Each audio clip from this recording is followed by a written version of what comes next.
Saan yan pupunta, sir? Nakita mo yung kondisyon niya? Paano tatakbo yan? Sumunod na kayo, sir. Sir, sumunod kayo ng lawful orders. What? May adlaw mga insan na nagkomento ba? Komentaryo sa ta. So, thank you sa mga bagong followers, mga bagong viewers na po diha. Good morning sa tanan. Ang komento mo rin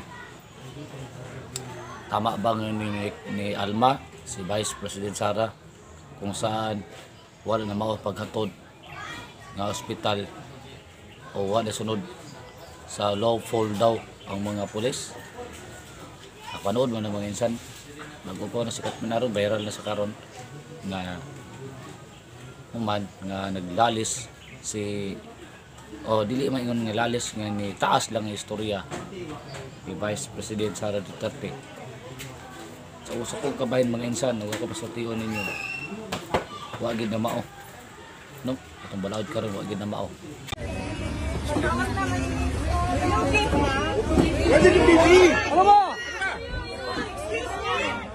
Ano ba?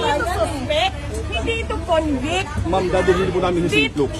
Dadalhin po namin sa St. Luke's. Kanina, sinabihan kayo sa St. Luke's. Dinala nyo Hindi dito. ko po ma'am alam. Ibang driver po yun. Nako, sir. Ibang driver po yun. Hindi. Saan yan pupunta, sir?